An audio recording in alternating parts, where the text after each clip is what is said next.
just walked in. Hold on. Careful. Wanted to call a house meeting. House meeting? Nope.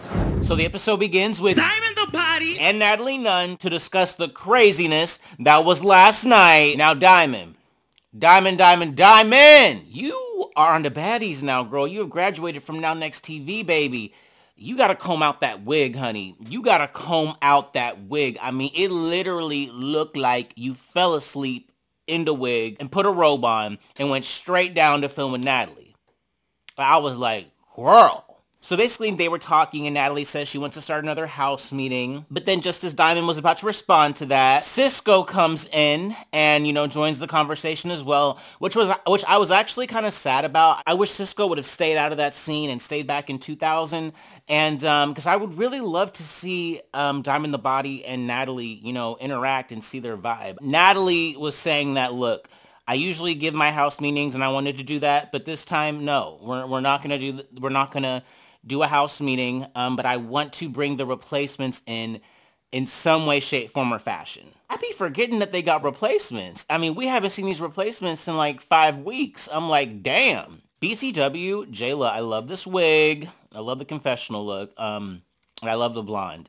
Everybody that knows me knows Hampton Spears loves him a good blonde wig, honey. Yes! Anyway, so Cisco, they start talking about Gretchen and Callie and the whole situation. And Cisco says that she doesn't really have a problem with Callie, but she's just really concerned and doesn't understand why Callie is so, like, in defense of Gretchen. And her being in defense of Gretchen was causing Jayla to kind of be like, okay, bitch, well, you keep saying what the fuck, what's up, bitch?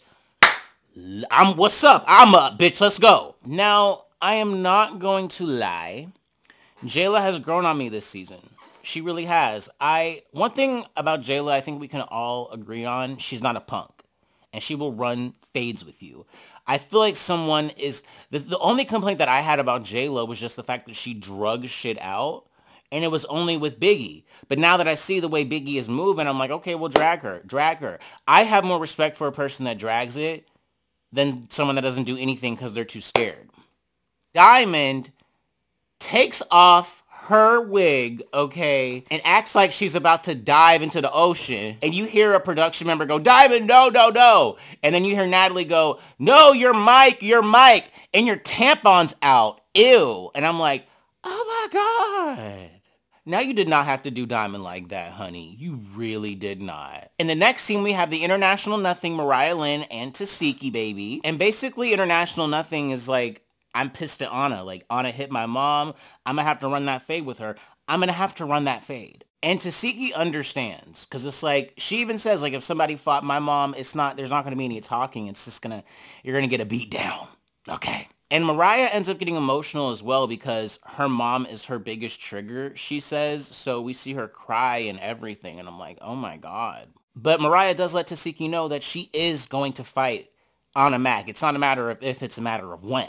And I said, oh, I understand. Now in the next scene, Callie and Ahna Mac are talking about the whole situation with her and Mariah's mom. You know, Callie was there, you know, during the altercation. She was trying to break the stuff up. Now, Callie feels like Ahna should have been the bigger person and walked away strictly because, you know, Mariah's mother is the elder. Ahna, on the other hand, is like, nah, like, so just because you're somebody's mom, I'm just gonna let you beat me up? Like, nah, that's not how it's going. And she says a shady-ass comment in the confessionals. It's like, what is this? Is this my mom got beat up club?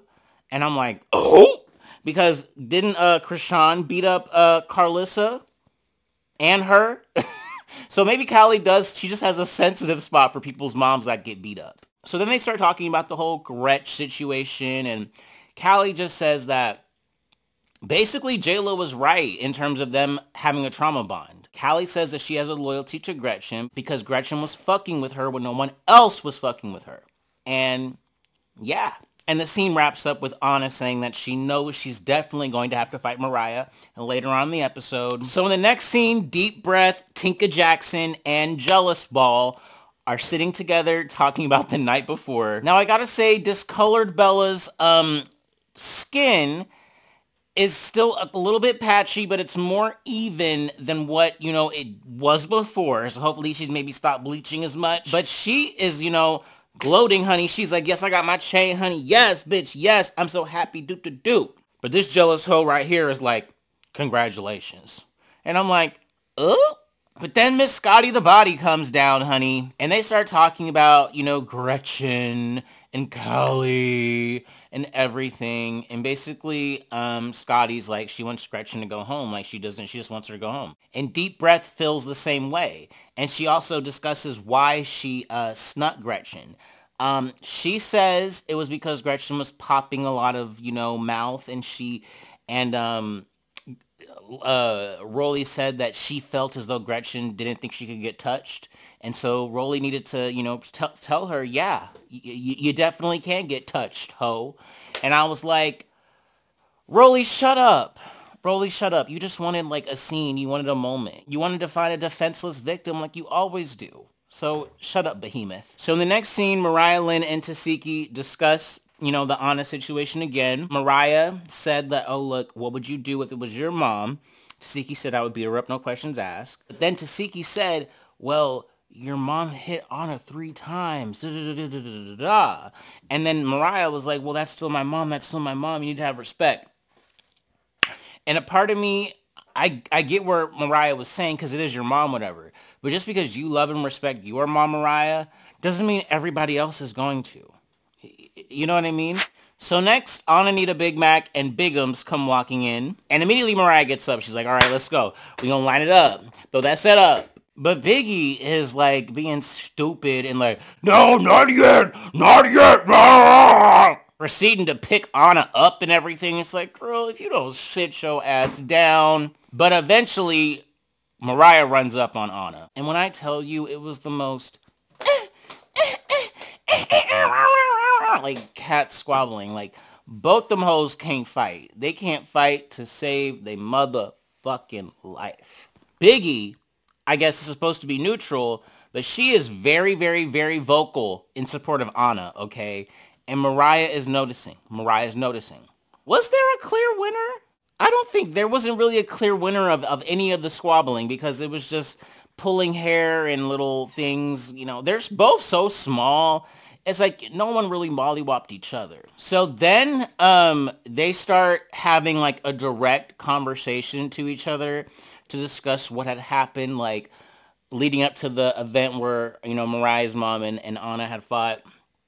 And they're going by this exchange, they're going by their different version of events, but they're not seeing eye to eye. So they're like, Callie, because Callie was there. So they want to get her down to kind of explain the whole situation. So Callie comes down and they start talking to her. And basically Callie corroborates everything Ahna is saying. However, Callie is stuck on, oh, that's Mariah's mom. And Ahna should have just had the respect to walk away. However, Ahna was obviously not really feeling that. And during this time, Ahna is starting to like try to poke holes in Mariah and Tesehki's friendship, saying that, oh, where's Tesehki? Why isn't she helping you? Da-da-da-da-da, wah. And Mariah's pissed. She's like, she says to Tesehki, like, yo, I feel like you should have my back more. You should have my back more. And Tesehki doesn't really take any accountability. She's like, why are you doing this shit for the cameras? And I'm like, really, Tesehki? You're really going to tell that to Mariah? Bitch, why are you doing what you're doing from the cameras, Tesehki? Mariah has been there for you, honey. She's been there for you. And I feel like Tesehki should have said to Ahna, look, like, I know you guys are beefing, but please don't, like, bring my name up to try to, like, poke holes in our friendship. Like, please don't do that. But Tesehki didn't do that. Tesehki was over there laughing. So I definitely understand why Mariah felt away. So then everybody else comes downstairs. You know, Sapphire comes downstairs. You know, everybody, yada, yada, yada. And then here comes Ahna just talking more shit, saying just really hurtful, mean things.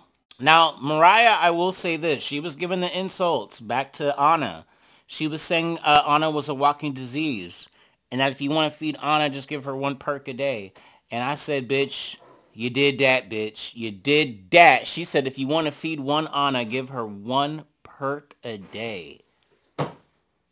I fell out of my seat. So basically what ends up happening is Mariah starts walking away and she goes and vents more to Callie. And that is how the episode ends. But I want to know what you guys think, and this is the video the YouTube algorithm thinks you should watch next.